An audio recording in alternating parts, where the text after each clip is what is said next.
Bom, pessoal, então eu vou gravar aqui a aula de sólidos iônicos, né? Então, aqui no computador novo, eu acho que vai dar tudo certo, né?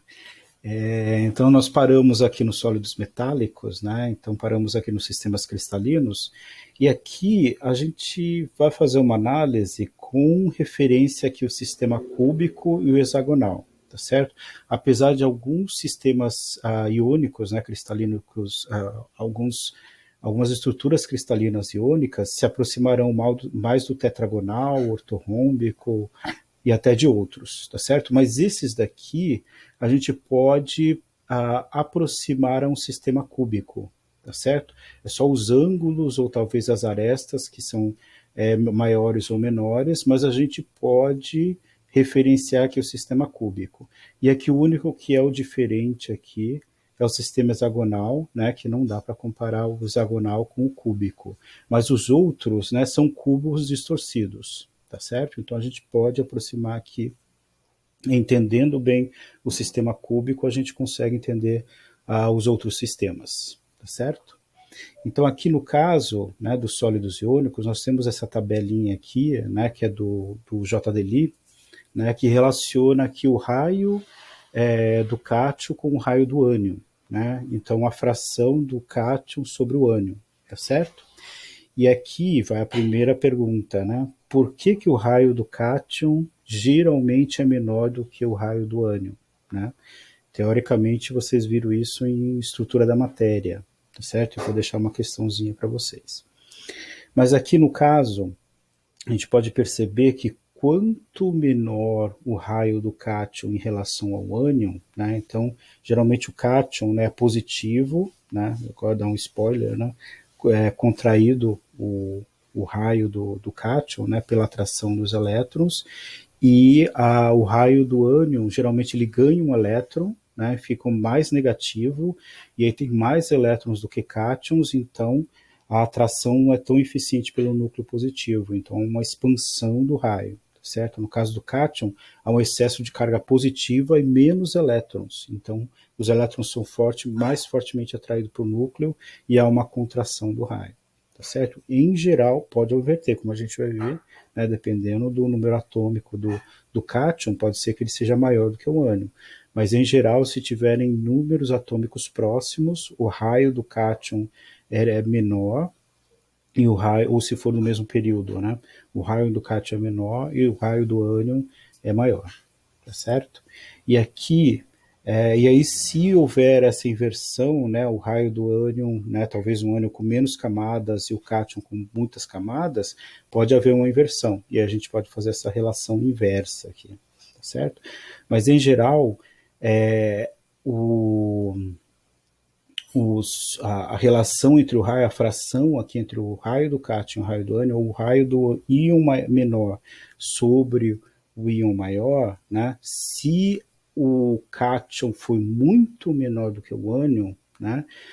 E essa fração aqui for, por exemplo, 0,155, ou seja, não sei se dá para fazer a relação direta, né? De porcentagem, né? Acho que não dá, mas vamos supor que seja 15%, né, menor, né, do que em relação ao ânion, ok? Então, assim, o cátion muito menor do que o ânion, tá certo? Então, geralmente, o ânion consegue se acomodar, o cátion, né, que é pequenininho, consegue se acomodar entre dois átomos, tá certo? Dificilmente vai ter essa diferença aqui entre cátions e ânions. Mas se acontecer, né, o cátion consegue ficar entre dois ânions, né? E aí, nesse caso, o número de coordenação agora, que a gente vai calcular, é quantos, por exemplo, se eu estou analisando o número de coordenação do cátion, quantos ânions tem ao redor desse cátion, certo? E o número de coordenação em relação ao ânion é quantos cátions tem ao redor desse ânion, tá certo? Então, teoricamente, é um pouco mais fácil de analisar o número de coordenação, que eu relaciono só, se eu estou analisando os cátions, né, geralmente ele vai atrair ânion, né, então ao redor do cátion vai ter ânion, e aí quantos ânions tem mais próximos desse cátion, certo? E aí agora o número, vai ser importante o nosso número de coordenação para análise dos sólidos iônicos. Então, se o cátion for muito menor, quanto menor o raio do cátion em relação ao ânion, né, se o cátion for menor do que o ânion, né, menor vai ser o número de coordenação, certo? Então aqui, se é muito pequeno o raio do cátion, geralmente ele está entre 2 ânions. Engasguei. Um mosquitinho. Então aqui no caso, conforme eu vou aumentando aqui ou diminuindo, né, a relação entre o raio do cátion e o raio do ânion, então aqui no caso, ó, conforme aumenta, né, essa relação, o raio do cátion se aproxima aqui 0,999, geralmente é que o raio do cátion, quando chega a 1, né, o raio do cátion é igual ao raio do ânion. Tá certo? Aqui no caso sempre vai ter uma pequena diferença, então por isso que tem, aqui não chega a 1. E aí, no caso, quando eles forem muito parecidos, aumenta o número de coordenação, tá certo? E aí, nesse caso, o intertício que ocupa, né, o cátion, por exemplo, os ânions ao redor, o intertício que o cátion está ocupando, né, vai ficando mais complexo. Então, passa de linear, trigonal planar, tetraédrico, quadrado planar, octaédrico e cúbico de corpo centrado, ou seja, o cátion lá no centro e 8 no centro de um cubo, onde os vértices do cubo estão ocupados por ânion, né, por ânions, e o cátion ali no centro do cubo, tá certo? E aí, nesse caso, se os raios forem muito semelhantes, né, ele se aproxima aqui de uma estrutura cúbica de corpo centrado, onde os ânions estariam nos vértices e o cátion estaria no centro do cubo, né, como a gente viu lá nos sólidos iônicos. Né, mas aqui agora a gente tem cátions e ânions, tá certo?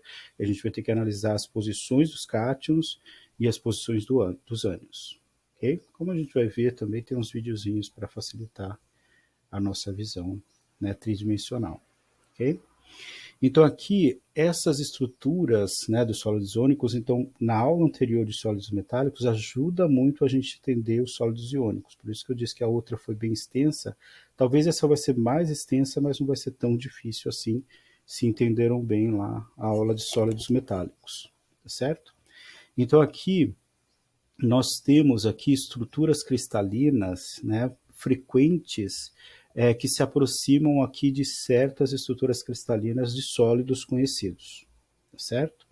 Então aqui está em inglês também, é do JDLI também essa tabela, né, mas está em inglês, né? Lembrando que no ENAD, não sei se vocês vão fazer ENAD, né, teoricamente fariam ENAD, né, mas como teve um atraso do ENAD, né, que é uma prova, é um exame nacional de cursos ao final do curso, e ela acontece a cada 3 anos. Era para acontecer o ano passado, e devido à pandemia não aconteceu, né, e aí a turma que ia se formar em 2017 faria, e a turma que entraram, que foi a turma de vocês, fariam quando se formassem, né, em 2023, se eu não me engano, né?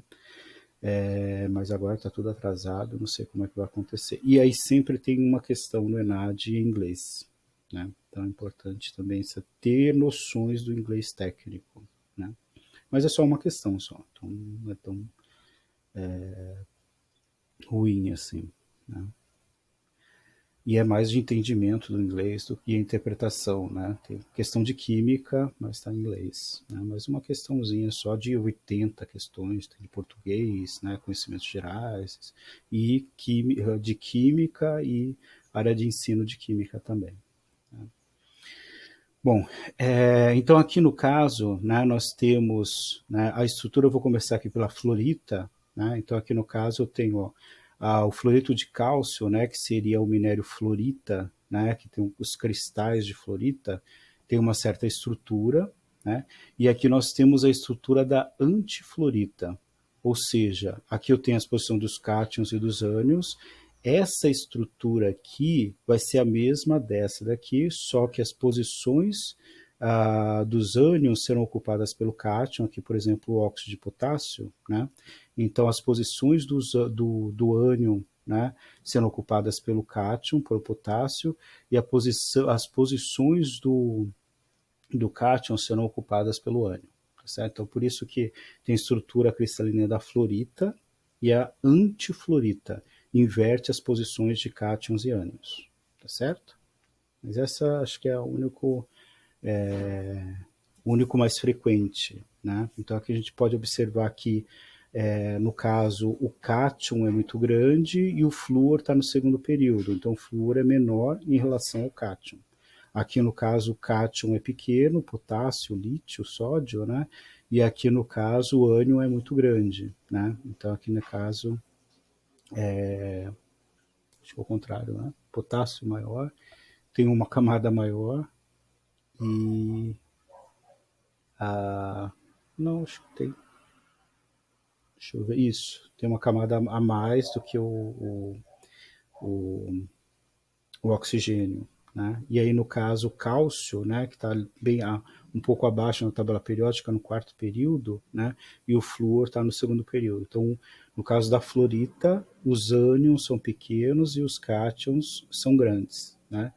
E no caso da antifluorita, os ânions são grandes e os cátions são grandes, os ânions são grandes e os cátions são pequenos. Depois eu dou uma olhada, né? Observar os raios. Podemos ver isso agora, né? Se a gente observar aqui não há muita diferença, né? Mas há uma inversão na estrutura. Aqui no caso, em relação ao óxido de potássio, né? Aqui tem a estrutura da antifluorita e o fluoreto, não sei se dá para a gente visualizar essa. Antigamente no Google dá para visualizar só a figura, né? Agora não dá mais. Um monte de propaganda. Acho que a propaganda é a alma do negócio. Mas aqui, se a gente analisar o oxigênio e o flúor, mas tem que analisar os raios iônicos, né? Vamos ver aqui. Fluoreto e o O2-, né? Então, o O2- 140 e o fluoreto 133. Aqui no caso, o potássio, né, 138 e o cálcio 100, né? Então aqui teoricamente o óxido de potássio, os raios são bem semelhantes, e aqui no caso o fluoreto de cálcio aqui, a diferença diminui, né? Então a diferença aumenta, né? Então o raio do fluoreto é 133 e 33 e do cálcio 100, né? Então é 33 de diferença, e no caso do óxido de potássio, então aqui no caso o O2- é 140 nanômetros ou picômetros, né? 10 a menos 12, e aqui o potássio 138 picômetros, né? Então a diferença é de 2 picômetros, né? Em relação ao cálcio e o flúor, a diferença é de 33 picômetros. Então essa diminuição em relação ao cátion e o ânion, né, da relação entre os raios, há uma inversão da estrutura cristalina, né? Essa tabela, se eu não me engano, é do Atkins. Parece uma tabela do Atkins, né, que é bem mais bonita. E aqui, ó, geralmente os raios dos ânions aumentam, né, e os raios dos cátions diminuem, tá certo? E aqui nesse caso também mais ou menos, ó, potássio 183, ou 1,33 aqui está em nanômetros, né? Cálcio 0,99, flúor 1,33 e oxigênio 1,40, tá certo? Então há uma diminuição em relação aos raios, né? Entre os raios do cátions e dos ânions, e há uma inversão da estrutura cristalina, tá certo? Mas de qualquer maneira a gente vai ver estrutura por estrutura, né? Então aqui no caso eu tenho as posições definidas para o cálcio e para o flúor na fluorita, e aqui as posições se invertem na antifluorita, tá certo? Depois nós temos o cloreto de césio, e aqui também os sais que têm a mesma estrutura do cloreto de césio. Então, quando a gente diz estrutura da fluorita, estrutura cristalina da fluorita, significa que aquela substância, né, por exemplo, vamos pegar o cloreto de sódio mais comum, né, mas aqui, por exemplo, ó, o cloreto de césio, eu tenho cúbica de corpo centrado, tá certo? Só que é cúbica, os ânions estão ocupando aqui os vértices do cubo, e aqui no caso o cátion está ocupando aqui o centro desse cubo, tá certo? Então aqui, essa é uma estrutura cloreto de césio, que é cúbica de corpo centrado, sendo cúbica nas posições do ânion, né? E depois a gente pode perceber que o césio, a gente pode ter uma outra visão, que o césio também pode ocupar um cubo, né? E o cloro, o centro desse cubo. A gente sabe aqui que esse cloro aqui ele está sendo dividido com 8 cubos, tá certo? E no centro de cada cubo tem um césio. Então aqui também, né, essa estrutura aqui, para, se eu analisar o cloro, né, o cloreto, né, ele está ocupando os vértices do cubo com o césio no centro. Mas se eu tiver uma outra visão, né, o césio pode fazer, eu posso formar um cubo também com o césio ocupando os vértices e o cloreto ocupando o centro do cubo, tá certo? Mas aqui no caso a gente vai ver os vídeos de animação, né? Mas aqui no caso, por exemplo, essa estrutura do cloreto de césio, né, outros compostos iônicos também têm a mesma estrutura. Então, aqui, por exemplo, sulfeto de cálcio, antimoniato de tálio, né, cianeto de césio, zincato, né, de cobre, aqui já acho que é mais uma liga, né, a mistura de cobre e zinco ali, né, mas são estruturas aqui, né, todas as estruturas dessas substâncias aqui têm a mesma estrutura cristalina que o cloreto de césio. Então, por exemplo, eu posso falar, o sulfeto de cálcio tem uma estrutura cristalina do cloreto de césio, tá certo? Então, uma referência, né? E a maioria dos compostos iônicos que formam cristais, que são cristalinos, né, se encaixam aqui nessas estruturas cristalinas. Então, nós temos a antifluorita, a fluorita, o cloreto de césio, o arsenito de níquel, a perovskita, né, que é um minério aqui de um óxido de cálcio e titânio, né, chamada de perovskita, aqui o rock salt, né, que é o sal gema em português, ou sal de cozinha, né, a gente pode cristalizar, que é cúbico, né, não sei se vocês já cristalizaram, bem legal, né, eles formam pequenos cubinhos, né, se a gente deixar dissolver, aquecer, né, o sal, né, dá até para fazer em casa, né, aquecer o sal, só que ele tem que ter paciência, né, para ele cristalizar bem lentamente, né, colocar o máximo possível de sal, esquentar até ferver, né, e aí se ficar um pouco, aí tem que filtrar, né, mas conforme, ou se não, não deixar nesse nível de ficar super saturada a solução. Deixa só, satura um pouco o NaCl e deixa lá por um mês, né, a solução evaporando.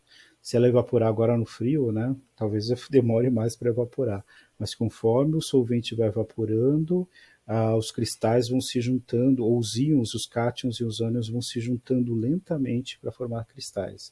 E no caso do cloreto de sódio, formam pequenos cubos, né, que é o manto, né, quando vocês forem fazer mineralogia, né, a química do solo, não é sempre, mas algumas vezes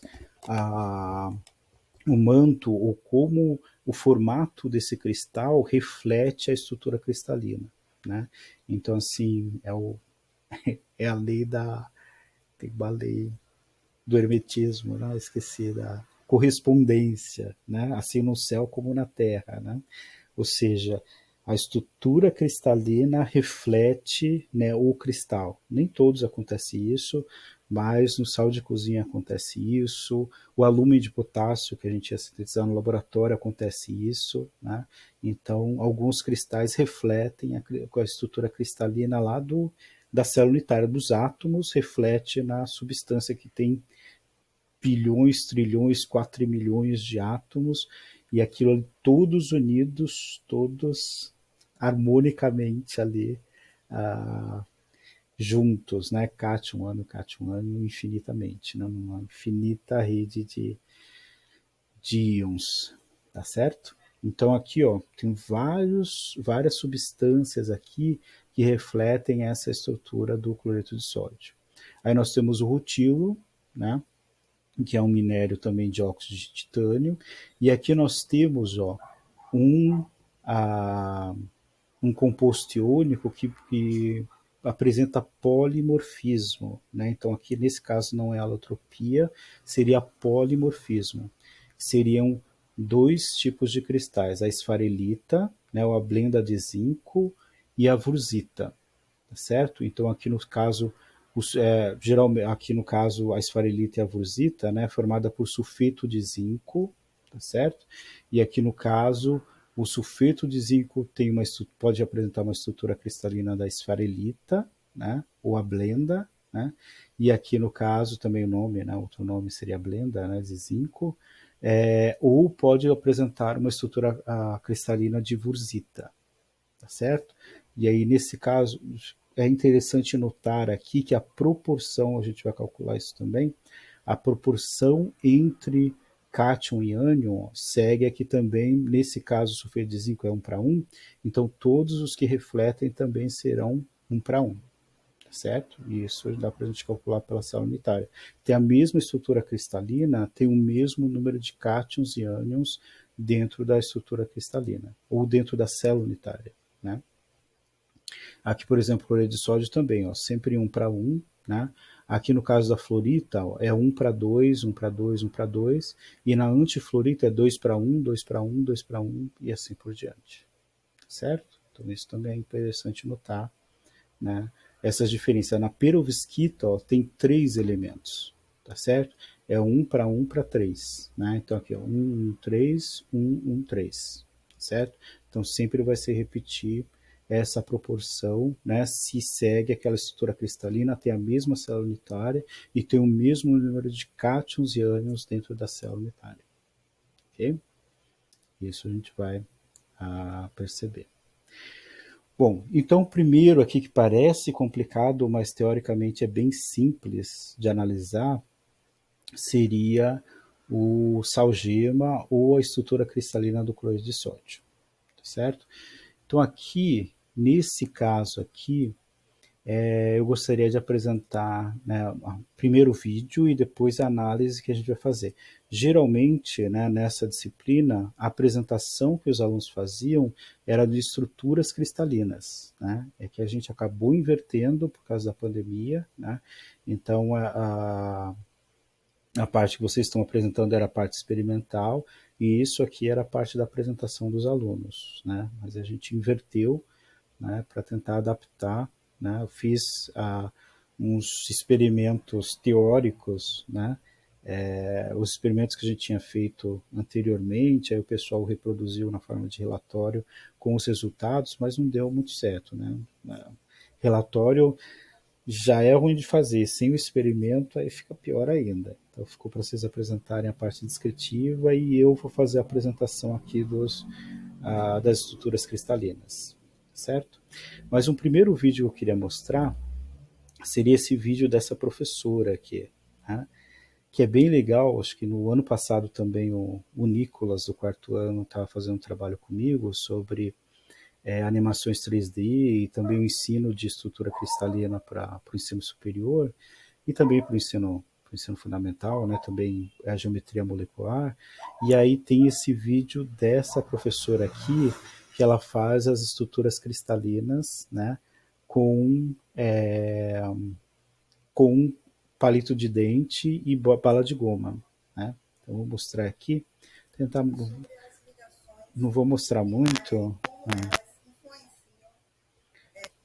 Ó, aqui então, ó, ela está apresentando a estrutura cristalina, né, do cloreto de sódio, né?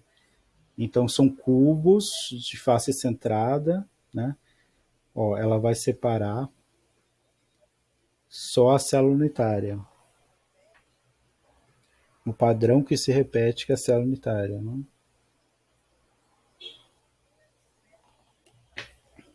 Olha lá, um cúbico.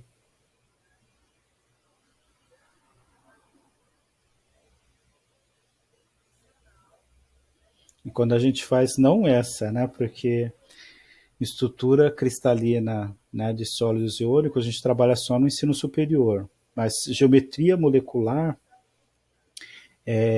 dá para trabalhar com esses, com palito e bala de goma. E as criançadas adoram, né? Se, dependendo da escola, se os pais autorizam também, né? Comer doce, né? Apareceu um anúncio aqui. E aqui apresentando, né, o sistema cristalino. Vou tentar adiantar um pouquinho.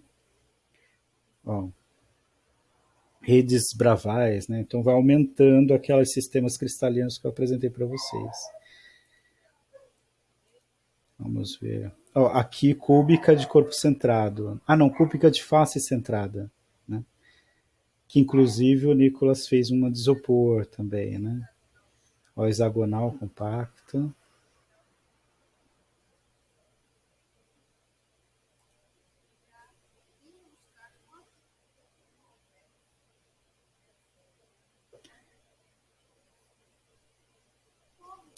Vale muito a pena mas usar uma laranja para demonstrar o átomo. E aí no vértice, dentro desse cubo, para a gente caber dentro da célula unitária, vai ser apenas um oitavo. Né? Ah lá, ó. Um oitavo.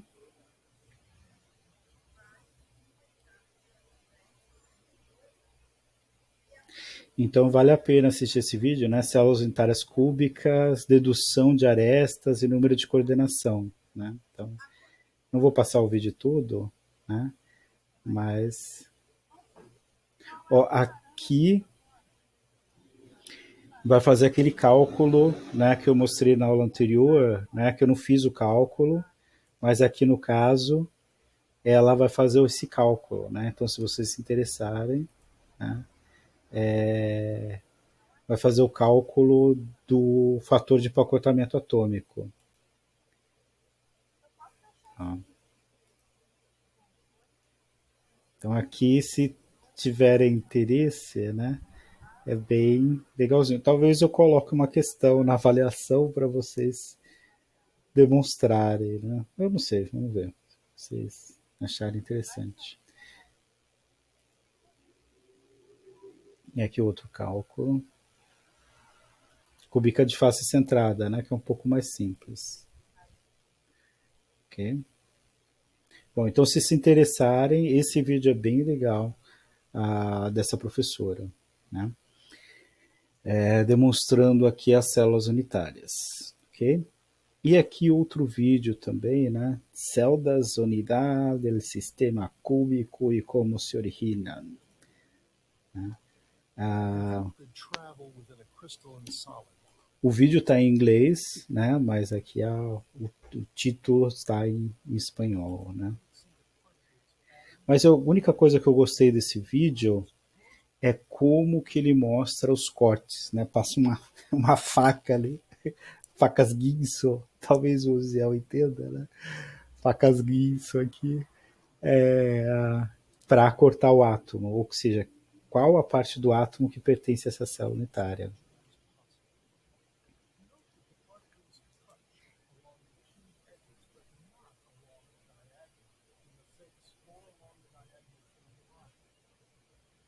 Olha lá. Slicing away.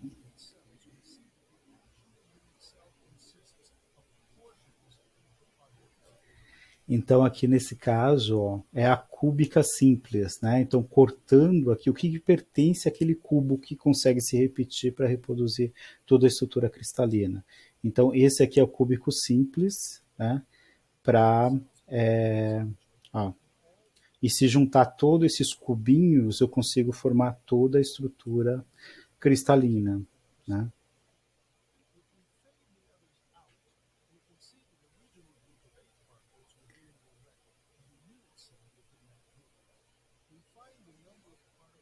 E aqui é o interessante, ó, juntando as 8 partes, né, dos 1/8, eu consigo formar aqui um átomo inteiro.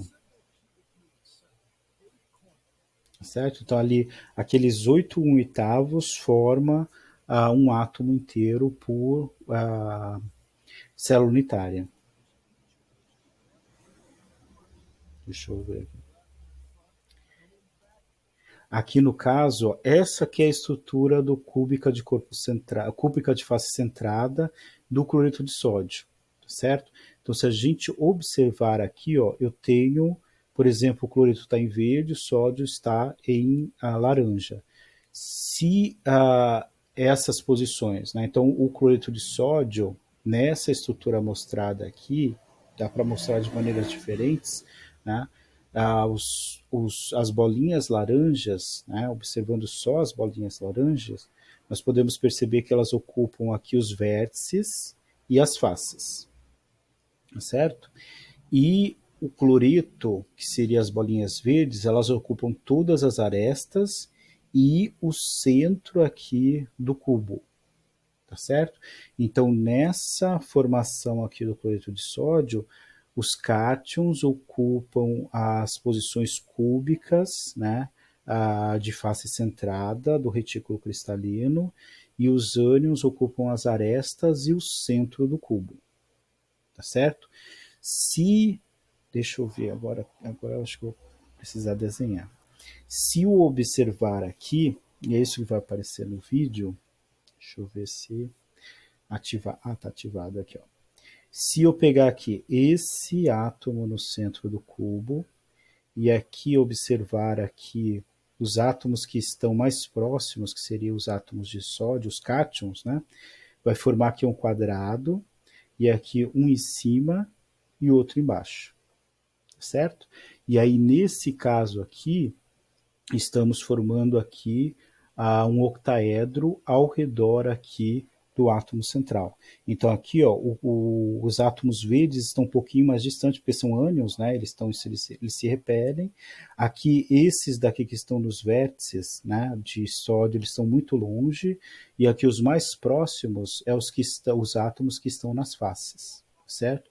E isso forma um octaedro, tá certo? Então aqui eu tenho 4 aqui no quadrado planar, um em cima e outro embaixo. Então, o número de coordenação em relação ao sódio vai ser igual a 6, certo?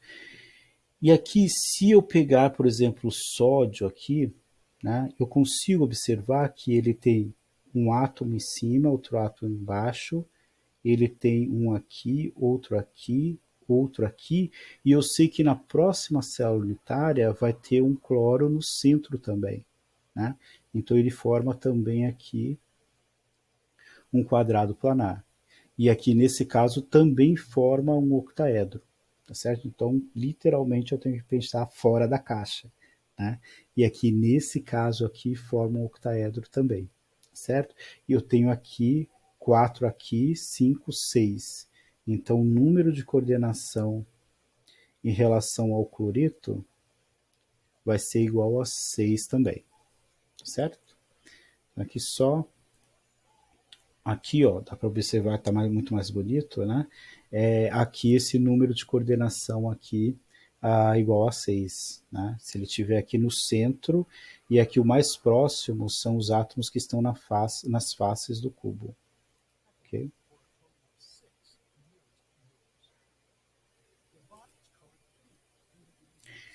Aqui no caso, ele está mostrando que fica mais fácil que o cúbico de corpo centrado, o número de coordenação vai ser igual a 8, como eu já mostrei, né? E aqui se por exemplo, se o cátion está aqui no centro e os ânions estão nos vértices, então tem 4 em cima e 4 embaixo, então o número de coordenação será igual a 8. Certo? Ó.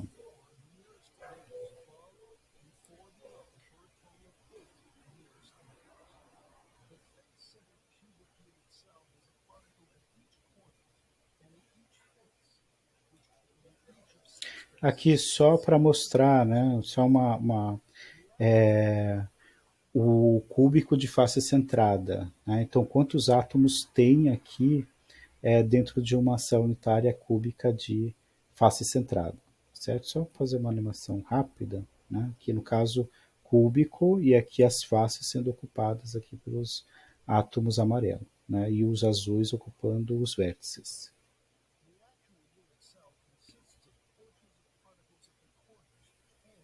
Olha lá. Forma um átomo azul e 3 amarelos, né? Então tem, se as posições são cúbicas de face centrada, eu tenho 4 átomos, né, dentro dessa célula unitária.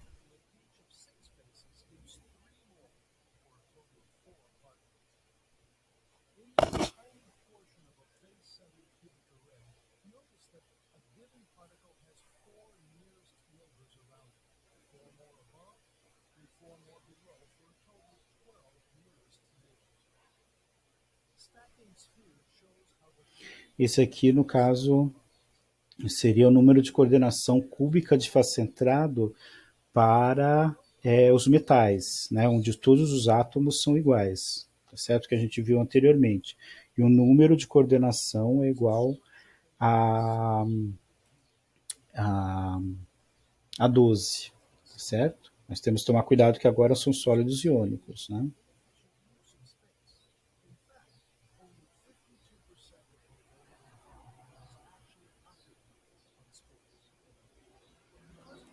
Aqui no caso, ó, essa célula unitária cúbica simples tem apenas um átomo ali dentro, né? Só que é muito raro, né, essa cúbica simples que ele está dizendo, né? Agora, se tiver cúbica de corpo centrado, é um pouco mais frequente, né?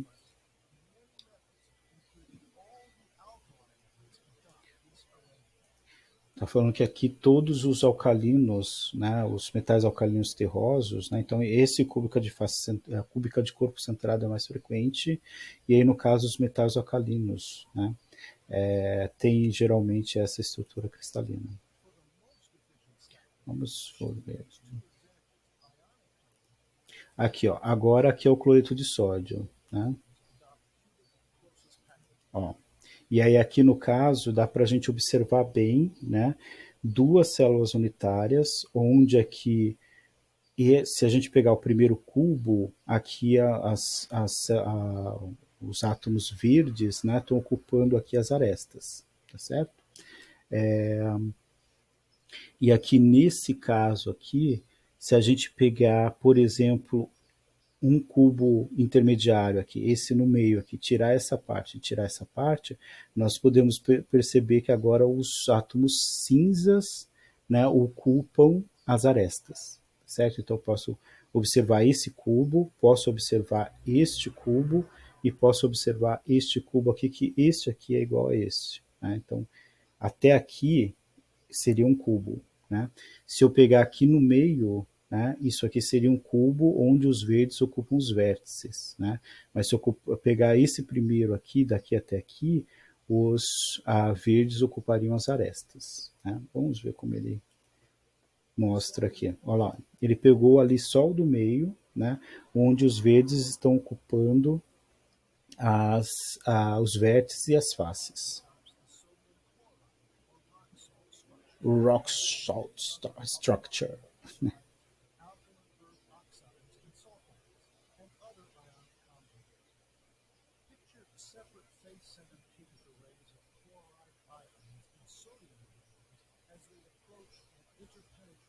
Esses cortes que são legais, né?